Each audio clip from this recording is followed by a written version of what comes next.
की डेफिनेशन मैंने डिटेल में डिस्कस की थी, जो स्टूडेंट थे उनको आइडिया है।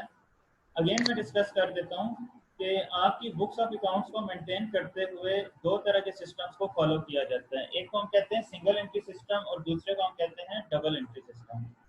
बेटा अभी तक आपने जितनी भी अकाउंटिंग पढ़ी है, फर्स्ट ईयर में आपने जर्नल बनाया, लेजर, ट्रायल बैलेंस इक्वल आता था। उसके बाद आपने फाइनल अकाउंट बनाया जिसमें trading profit and loss, balance sheet, फिर कैश बुक की आप लोगों ने, ठीक है, जर्नल एंट्रीज आप बिल ऑफ एक्सचेंज की, रेक्टिफिकेशन ऑफ एरर, यानी आप जितनी भी अकाउंटिंग पढ़ चुके हैं वो सब डबल एंट्री सिस्टम है, ठीक है। सिंगल एंट्री सिस्टम आपको जी नहीं पढ़ाया गया। सिंगल एंट्री सिस्टम आपको सेकंड ईयर का फर्स्ट चैप्टर है, ये आपको single entry system second year में पढ़ाया जाता है, ठीक है। सिंगल एंट्री सिस्टम को अगर हम डिफाइन करें तो ये कंप्लीट अकाउंटिंग सिस्टम नहीं है, इनकम्प्लीट अकाउंटिंग सिस्टम है, ठीक है बेटा। इनकम्प्लीट किस लिहाज से है कि हम इसमें तमाम चीज़ों की रिकॉर्डिंग नहीं करते, हम इसमें तमाम चीज़ों की रिकॉर्डिंग नहीं करते। और ये सिस्टम यूज़ होता है स्मॉल स्केल बिजनेस के लिए, वो ऑर्गेनाइजेशन जो छोटे लेवल पे काम कर रही हैं, जैसे सोल ट्रेडरशिप हो गया, ठीक है। आपने देखा होगा आपके करीब, घरों के करीब जो करियाने की दुकानें हैं, वो लोग अकाउंटिंग का सिस्टम फॉलो नहीं करते हैं, ना ही उनको चलाने वाले कोई ज़्यादा पढ़े लिखे लोग होते हैं, उन्हें अकाउंटिंग की इतनी नो हाउ नहीं होती, ठीक है। वो क्या करते हैं, वो तीन तरह का रिकॉर्ड रख लेते हैं, ठीक है। तीन तरह का रिकॉर्ड रख लेते हैं। एक इस तरह का कैश बुक का, कैश बुक से उन्हें क्या पता चलता है कि हमारे पास कितना कैश है बिजनेस में, ठीक है। दूसरा उन्हें क्या पता चलता है कि हमने लोगों से कितने पैसे लेने हैं। जिन लोगों से पैसे लेने होते हैं उन्हें अकाउंट्स में हम डेटर्स या अकाउंट रिसीवेबल कहते हैं। और तीसरी बात, वो इस चीज़ का रिकॉर्ड रखते हैं कि हमने कितने लोगों को पैसे देने हैं। आपने बेटा थोड़ा सा प्रैक्टिकल आपको समझा दूं, आपने अक्सर देखा होगा कि जो ये करियाने की दुकानें होती हैं, इन पे अक्सर लोग आते हैं, कोई चीज़ लेते हैं तो कहते हैं इसको आप लिख दें अपने पास, ठीक है, यानी अपने पास लिख दें, हम बाद में महीने के एंड में आपको पैसे दे देंगे। तो वो अपने पास रिकॉर्ड रख लेता है कि फलां फलां लोगों ने हमसे उधार पे चीज़ें ली हैं और महीने के आखिर में वो लमसम अमाउंट हमें दे देंगे। तो इसका क्या मतलब है, वो रिकॉर्ड रख रहे हैं अकाउंट्स पेएबल का, अकाउंट्स रिसीवेबल का, कि जिनसे उसने पैसे लेने हैं। इसी तरह हो सकता है उसने भी कई लोगों को आगे पैसे देने हों, तो जिन लोगों को पैसे देने हैं उनका वो रिकॉर्ड रखता है और जिनसे पैसे लेने हैं उनका रिकॉर्ड रखता है। और तीसरी चीज़ वो अपने पास देखता है कि उसके पास कैश कितना है, वो उसे पता चलती है कैश बुक से, ठीक है। डबल एंट्री सिस्टम जो होता है बेटा, ये कंप्लीट अकाउंटिंग सिस्टम है, इसको कंप्लीट और प्रॉपर अकाउंटिंग सिस्टम हम कहते हैं। इस लिहाज से आप इसमें ड्यूअल इफेक्ट करते हो, every debit must be equal to credit, ठीक है। आप जब अकाउंटिंग का रिकॉर्ड किया, आपने जर्नल से लेजर, लेजर से ट्रायल बैलेंस बनाया, ठीक है, तो आपको पता चल गया कि आपका ट्रायल बैलेंस इक्वल आना चाहिए। अगर ट्रायल बैलेंस इक्वल ना आए तो आपका क्वेश्चन गलत है, कहीं ना कहीं आपने मिस्टेक की है। इसी तरह जब आप ट्रेडिंग प्रॉफिट एंड लॉस बनाते थे और बैलेंस शीट बनाते थे, तो बैलेंस शीट भी आपकी इक्वल आनी चाहिए, ठीक है। तो डबल एंट्री सिस्टम को हम कहते हैं ये कंप्लीट और प्रॉपर अकाउंटिंग सिस्टम है। क्लियर होगी बात। और डबल एंट्री सिस्टम फॉलो करते हैं वो ऑर्गेनाइजेशंस जो अच्छे लेवल पे काम कर रही हैं, ठीक है, जहां प्रॉपर अकाउंट्स एंड फाइनेंस के डिपार्टमेंट्स होते हैं। लार्ज स्केल बिजनेस हम इसमें डिफाइन करते हैं और मीडियम स्केल बिजनेस को डिफाइन करते हैं। मीडियम स्केल में पार्टनरशिप और लार्ज स्केल में कंपनीज आ सकती हैं, ठीक है। तो बेटा यहाँ तक अगर कोई चीज़ आपको समझ नहीं आई तो बताएं, मैं दोबारा एक्सप्लेन कर देता हूँ। सबको समझ आ गई है? जी सर, यस आगे सर। समझ। अच्छा चलें, दैट्स गुड, बड़ी अच्छी बात है। और पेपर में जब आपके क्वेश्चन आते हैं शॉर्ट डेफिनेशन, अनफॉर्चुनेटली आप लोग इस दफ़ा पेपर नहीं दे सके, पता नहीं अनफॉर्चुनेटली दे सकते तो क्या रिजल्ट होता, ये आप ज़्यादा बेहतर जानते हैं, ठीक है। आप सबको पास कर दिया गया, लेकिन आप जब पेपर देते बोर्ड के तो आपको आइडिया होता कि डेफिनेशंस का जो पोर्शन होता है बेटा वो 30 नंबर का होता है एग्जाम में, ठीक है। 20 मार्क्स की जी आपके सर। एमसीक्यूज होते हैं और 30 नंबर की डेफिनेशंस होती हैं। टोटल 12 डेफिनेशंस होती हैं जिनमें से आपने 10 अटेम्प्ट करनी होती हैं, ठीक है। और एक डेफिनेशन 3 मार्क्स की होती हैं। और पेपर में वो आपसे अगर क्वेश्चन पूछता है डिफाइन सिंगल एंट्री सिस्टम, तो आपने सिंगल एंट्री सिस्टम की डेफिनेशन लिखनी है। लेकिन अक्सर पेपर में वो थोड़ा सा घुमा के पूछता है, वो कहता है what is the difference between single entry system and double entry system. तो आप सिंगल एंट्री सिस्टम और डबल एंट्री सिस्टम को लिखते हुए सबसे पहले तो आपने डेफिनेशन लिखनी है। बेटा ये डेफिनेशन है सिंगल एंट्री सिस्टम की जो मैंने हाईलाइट की है, नजर आई है आपको? और ये डेफिनेशन है डबल एंट्री सिस्टम की। क्लियर होगी बात? आपने 3 पॉइंट्स Yes, लिखे sir. होते हैं, 3 पॉइंट्स आपने लिखने हैं, क्योंकि 3 नंबर की डेफिनेशन आप 3 पॉइंट्स लिखेंगे तो आपको वो 3 आउट ऑफ 3 देगा। अगर आप 3 पॉइंट्स नहीं लिखेंगे, 1 या 2 पॉइंट लिखेंगे, तो फिर आपके नंबर भी 1 या 2 ही आएंगे। इसलिए जब कोई ऐसी डेफिनेशन आ जाए जिसमें आपने डिफरेंस लिखना हो, तो ये स्ट्रेट अवे पूरे पूरे नंबर होते हैं। आप लोग 3 पॉइंट्स लिखें और कंप्लीट नंबर ले लें। तो आप इसके अलावा भी कई पॉइंट्स हैं, आपकी बुक में मजीद डिफरेंस भी दिया हुआ है, तो मैंने जो इजी पॉइंट थे वो 3 आपको लिखवाए हैं। ठीक है, तो ये 3 पॉइंट आप लोग अपने जहन में रखें, और इसके अलावा भी अगर आप कुछ याद करना चाहें तो आप अपनी बुक से उसको रीड कर सकते हैं। ठीक है, अब आते हैं जरा नेक्स्ट जो हमने न्यूमेरिकल पोर्शन करना है।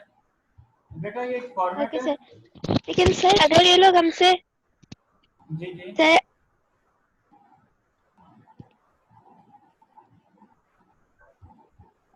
सर ये लोग हमसे डिफरेंस का पूछे तो फिर रखेंगे। सॉरी बेटा, आपकी आवाज क्लियर नहीं आ रही। सॉरी सर, अब आ रही है? जी जी बताएं।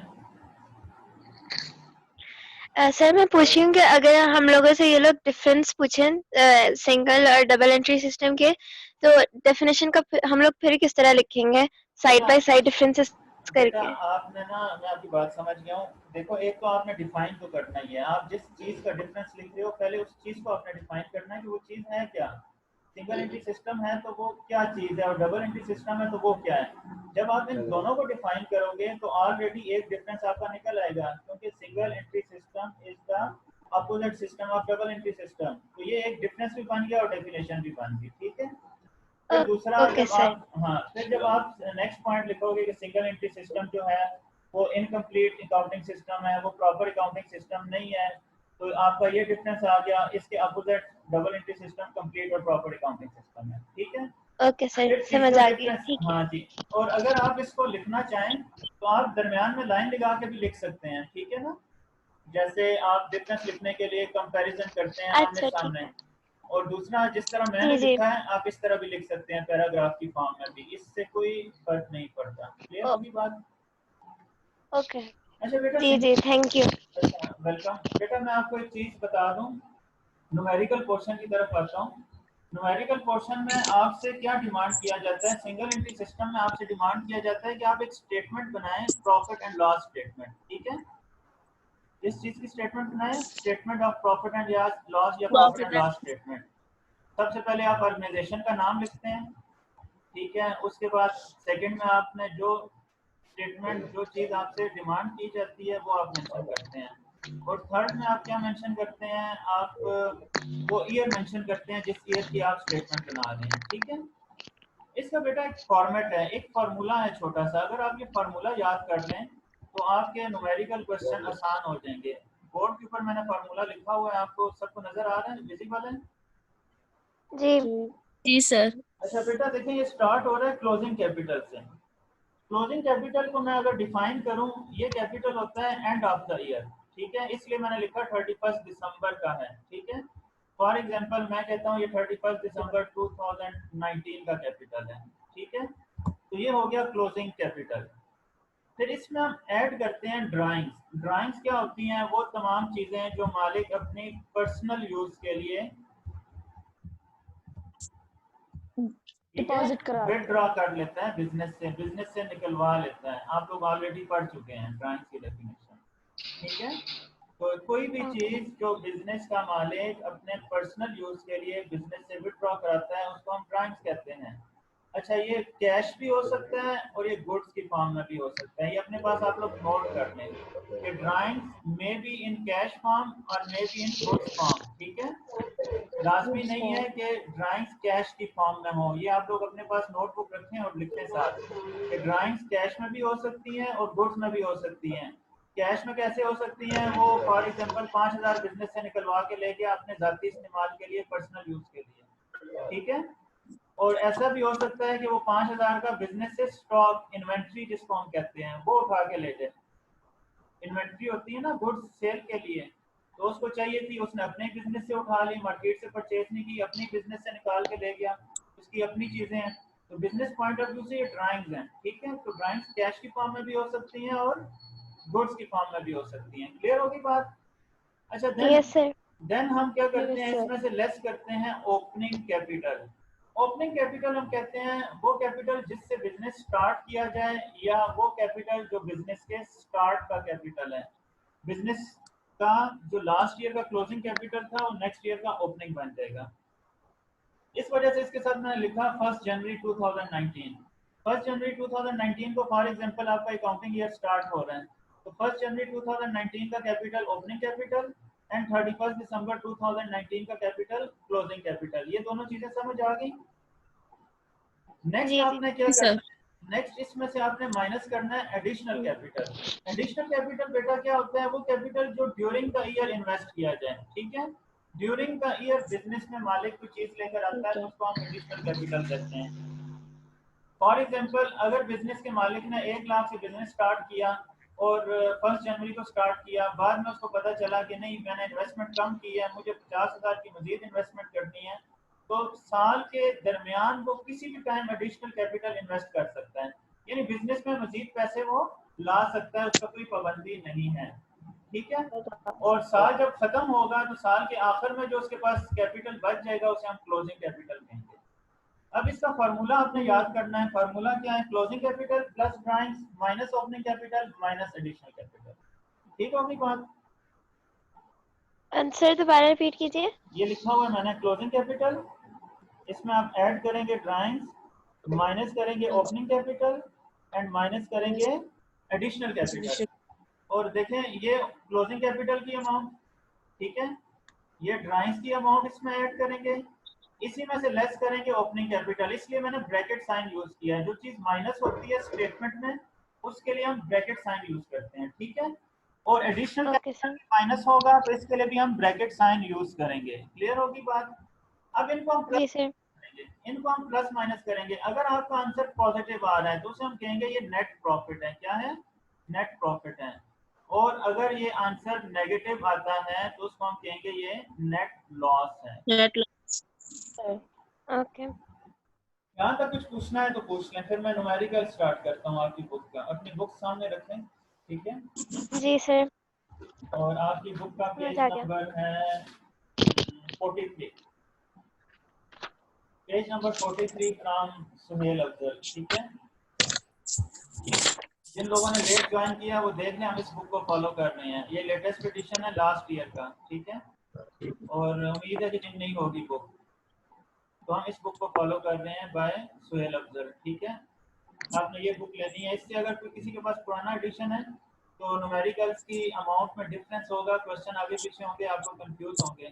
ठीक है, तो आपने ये वाला एडिशन लेना है। ठीक है, अच्छा चले जी, अब आते हैं जरा न्यूमेरिकल के ऊपर। क्वेश्चन नंबर 1 में आपको नहीं करवा रहा, फिलहाल मैं आपको सेकंड क्वेश्चन से स्टार्ट करूंगा। सेकंड, थर्ड एंड फोर्थ करवाने के बाद मैं आपको क्वेश्चन नंबर 1 पे आऊंगा। कुछ चीजें समझाने के लिए, बेस बनाने के लिए जरूरी है कि मैं पहले सेकंड क्वेश्चन आपको सॉल्व करूं। ठीक है, अच्छा बेटा बताएं, आप में से रीडिंग किसकी अच्छी है?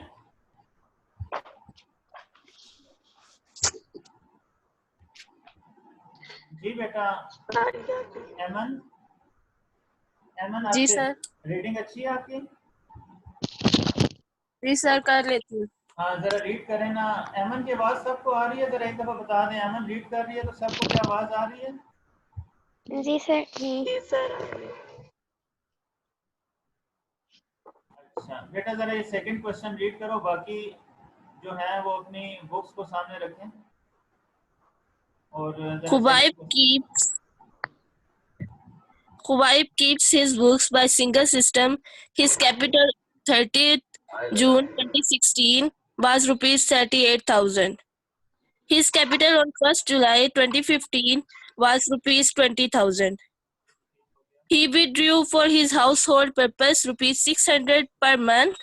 He sold his investment worth rupees 4,000 at 3% premium and brought that money into the business. Calculate the profit of Khubaib for the year. हमने प्रॉफिट कैलकुलेट करना है सुहेल साहब का। ठीक है, अच्छा तो समझ आई क्वेश्चन को रीड करके आपको? जो चीजें न्यूमेरिकल क्वेश्चन में मैंने आपको दी हैं उसने वही चीजें आपसे डिस्कस की हैं। अच्छा, अब मैं आपको क्वेश्चन जरा पहले डिक्टेट कर देता हूँ, फिर सॉल्व करता हूँ। ये देखें, खुबैब की सर मेरी आईकॉम की बुक का पार्ट 1 है, इसका पार्ट 2 चाहिए होगा हम लोग को। बेटा पार्ट 2 आपने पढ़ना है ना, पार्ट 1 तो खत्म हो गया। अच्छा, और सर नदीम कह रहे थे सेम बुक चाहिए होगी इसके लिए भी। अच्छा नहीं, सेम बुक का मतलब है कि प्रिंसिपल्स ऑफ अकाउंटिंग ही है, ठीक है, लेकिन उसका सेकंड पार्ट है, सेकंड ईयर का। अच्छा अच्छा, ओके। आपको फर्स्ट ईयर की बुक तो दोबारा नहीं पढ़ाई जाएगी ना, अब वो बात पुरानी हो गई है। अच्छा वो उस वक्त की बात है जब अच्छा। आप छोटे थे, अब आप बड़े हो गए हैं, ठीक है, अब आप चलो सेकंड सही ईयर में है, आ गए ओके। हैं। तो चलिए मैं क्वेश्चन आपको डिक्टेट करने लगा हूँ। खुबैब साहब जो हैं ये अपनी बुक्स ऑफ अकाउंट को सिंगल एंट्री सिस्टम पे मेंटेन करते हैं। तो सबसे पहला हिंट क्या होगा इस क्वेश्चन का, आपको मेंशन होगा कि ये क्वेश्चन सिंगल एंट्री सिस्टम का है या डबल एंट्री सिस्टम का है। तो यहाँ पे लिखा हुआ है कि वो सिंगल एंट्री सिस्टम पे अपनी बुक्स ऑफ अकाउंट को मेंटेन करते हैं। Now his capital on 30th June 2016 was 38,000 and his capital on 1st July 2015 was 20,000। Capital को जरा मैं यहाँ पुट कर रहा हूँ, इसमें से मुझे बताएं क्लोजिंग कैपिटल कौन सा है, ओपनिंग कैपिटल कौन सा है, क्योंकि अब यहाँ पे जनवरी और दिसंबर नहीं है, ये जो आपका फाइनेंशियल ईयर है ना, ये जुलाई में ओपन हो रहा है और जून में क्लोज हो रहा है। जिस तरह पाकिस्तान का बजट बनता है ना, पाकिस्तान का बजट 1 जुलाई से लेकर 30 जून तक चलता है, ठीक है। नॉर्मल टैक्स ईयर जो होता है वो 1 जुलाई से 30 जून होता है। कुछ लोग 1 जनवरी से 31 दिसंबर को फॉलो करते हैं और कुछ लोग 1 जुलाई से 30 जून को फॉलो करते हैं। तो इससे कोई फर्क नहीं पड़ता, यहाँ से हमें एक ओपनिंग कैपिटल मिलेगा, एक क्लोजिंग कैपिटल मिलेगा। तो बेटा मुझे बताएं कि 38,000 ओपनिंग कैपिटल है या क्लोजिंग कैपिटल है, और 20,000 क्लोजिंग कैपिटल। हाँ क्लोजिंग क्लोजिंग कैपिटल। कैपिटल। ये कैसे पता चला क्लोजिंग कैपिटल है 38,000? क्योंकि वो 2016 का है। हाँ, आप ये देखो कि वो क्लोजिंग है और 2016 में आपकी बुक्स ऑफ अकाउंट क्लोज हो रही है। मैं मेंशन भी कर देता हूँ 30th June 2016, ठीक है। ये हो गया हमारे पास क्लोजिंग कैपिटल। फिर ओपनिंग कैपिटल की मैं अमाउंट लिख रहा हूँ। ओपनिंग कैपिटल है हमारे पास 20,000 का, ब्रैकेट साइन के साथ मैंने शो किया, ठीक है। और ओपनिंग कैपिटल है हमारे पास 1 जुलाई,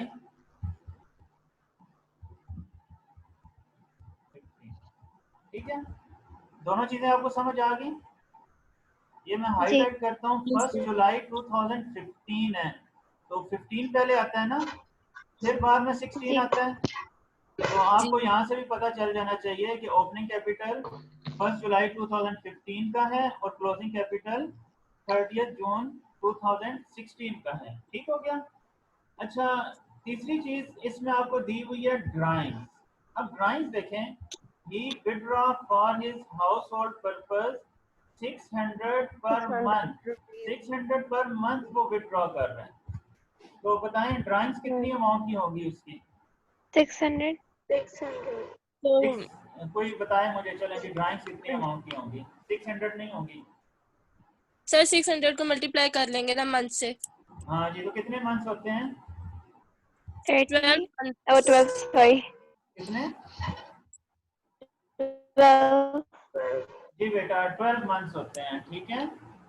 एक साल में 12 महीने होते हैं। बात समझ आ गई? 12 मंथ्स होते हैं सर, तो मल्टीप्लाई कर लेंगे। जी। कैलकुलेट करके बताएं क्या जी आंसर आ रहा है।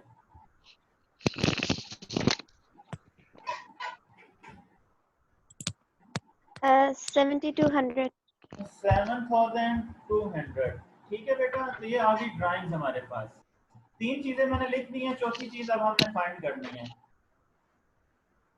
ओपनिंग कैपिटल हमें पता चल गया, क्लोजिंग कैपिटल पता चल गया, ड्राइंग्स पता चल गई। अगर ड्राइंग्स पर मंथ दी हुई है तो मल्टीप्लाई बाय 12 करेंगे, ठीक है। और अगर पर मंथ नहीं दी हुई तो हम क्या करेंगे, जो अमाउंट हमें दी हुई है वो पूरे साल की होगी, पर एनम लिखा होगा, ठीक है।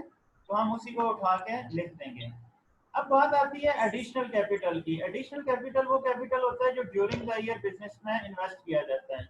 इसके लिए मैं करूंगा वर्किंग 1, इसलिए मैंने W1 लिखा, क्योंकि ये हमने फाइंड करना है, ठीक है। अच्छा, ये जरा मैं वर्किंग 1 करने लगा हूँ एडिशनल कैपिटल के लिए, ठीक है। आप लोग एक मिनट,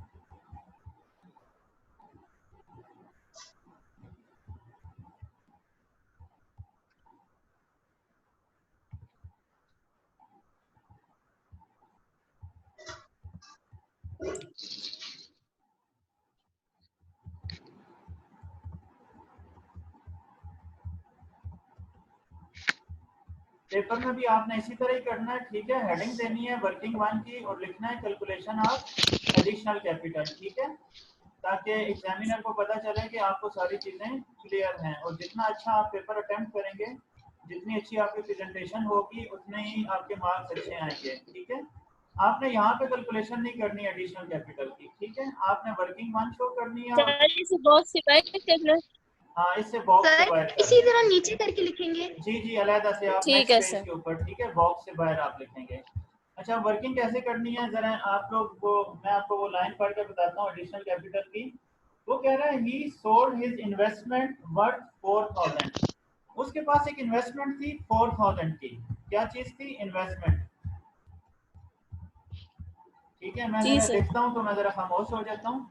ये इन्वेस्टमेंट थी उसके पास, ये कोई भी चीज थी, फॉर एग्जांपल कुछ शेयर से किसी जगह उसने पैसा इन्वेस्ट किया हुआ था। तो इस इन्वेस्टमेंट की अमाउंट कितनी थी? ₹4000 थी, ठीक है। वो कह रहा है at 3% premium. What is meant by premium? आधा साल। प्रीमियम क्या होता है बेटा? सर शुरू का प्रीमियम के मायने बताएं मुझे, कोई स्टूडेंट ऐसा जिसको प्रीमियम के मायने क्लियर हो। ही sold one of his household sorry he sold his investment. उसने अपनी इन्वेस्टमेंट सेल की। 4000 की इन्वेस्टमेंट थी 3% प्रीमियम के ऊपर। प्रीमियम का क्या मतलब होता है? एक्स्ट्रा कॉन्ट्रैक्ट साइन करते हैं। सर फायदा हो या कोई। ये फायदा कौन बोल रहे हैं? फायदा कौन बोल रहे हैं? सर मैं क्योंकि मैं कौन मतलब अहमद? जी सर। अच्छा बेटा, मैं बता देता हूँ प्रीमियम को हम कहते हैं एट प्रॉफिट, ठीक है। प्रीमियम का मतलब क्या होता है? एट प्रॉफिट, सिंपल, ठीक है। प्रीमियम का मीन एट प्रॉफिट। प्रॉफिट का मतलब है उसे ज्यादा पैसे मिलेंगे। तो उसने क्या किया? अपनी इन्वेस्टमेंट 3% प्रॉफिट पर सेल की। अच्छा, अब आप जरा कैलकुलेट करें, 4000 की इन्वेस्टमेंट है, इसका जरा 3% लेके बताएं मुझे क्या आंसर आता है।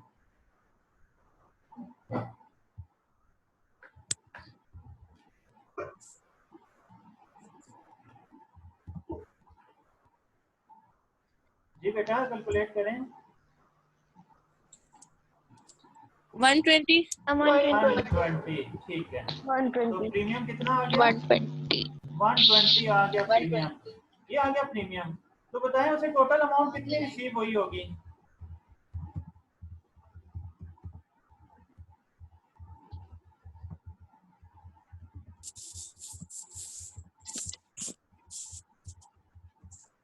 अब आपने क्या करना है? टोटल अमाउंट जो उसने रिसीव किया फ्रॉम सेल ऑफ इन्वेस्टमेंट वो फाइंड करनी है। वो कैसे फाइंड होगी? देखें 4000 उसका। जी जी बोलें, शाबाश। 4000 में 120 ऐड कर देंगे। शाबाश, 120 हम ऐड कर देंगे तो उसको टोटल कितनी अमाउंट मिली? 4120, ठीक है, रुपीज 4120। ये उसको पैसे मिल गए। सबको नजर आ रहा है स्क्रीन के ऊपर बेटा? शो हो रहा है ना? वर्किंग शो हो रही है? अच्छा, मैं अगेन एक्सप्लेन कर देता हूँ, ये इंपॉर्टेंट पॉइंट है, आपने याद भी रखना है।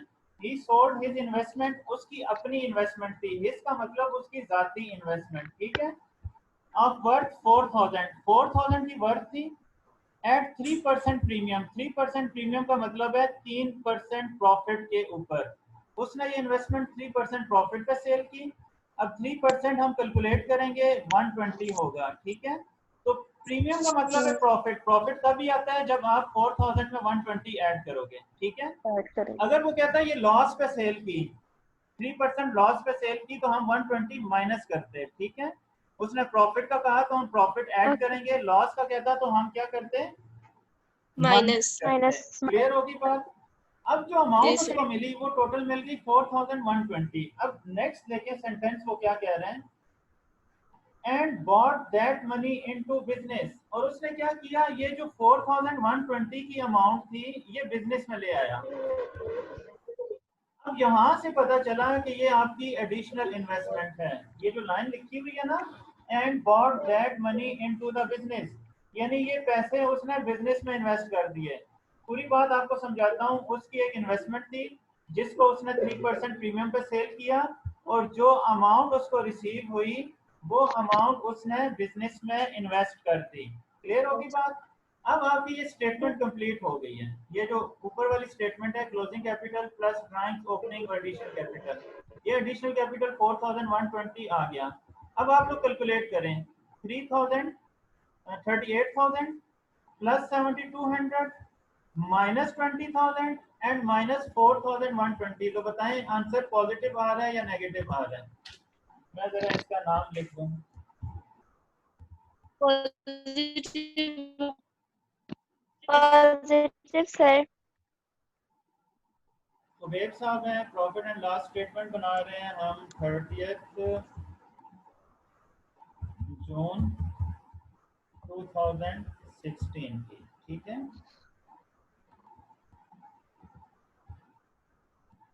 इंटरनेट कनेक्शन मेरा थोड़ा सा प्रॉब्लम कर रहा है।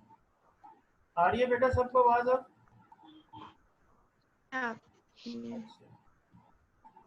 Sir, 85,088. जी सर। अच्छा, क्या आंसर आ रहा है? नहीं बेटा, दोबारा कैलकुलेट करें। 85,880 आंसर आया। मेरा This 2180। 21,000। अच्छा, मैं लिख देता हूँ 21,080, ठीक है। आंसर पॉजिटिव है जी या सर। नेगेटिव है? आंसर पॉजिटिव है या पॉजिटिव। नेगेटिव? तो हम इसको क्या लिखेंगे, इट्स अवर नेट प्रॉफिट। ये क्या है हमारा? Net net profit. प्रॉफिट है। बेटा ये आपका एक क्वेश्चन सॉल्व हो गया आज, ठीक है। हमारा नेट प्रॉफिट आ गया 21,080 रुपए का, 21,080। ये इसकी सारी वर्किंग थी। लास्ट 5 मिनट्स रह गए हैं। आपने कोई चीज़ पूछनी है तो पूछ लें, मैं ग्रुप में ये क्वेश्चन भी शेयर कर दूंगा, ठीक है। आपके पास न्यूमेरिकल क्वेश्चन भी आ जाएगा, और आपने साथ साथ अपने नोट्स बनाने हैं, ठीक है। एक अकाउंटिंग का रजिस्टर ले लें, रोजाना मैं एक न्यूमेरिकल करवाऊंगा, तो आपने वो साथ साथ सॉल्व करना है।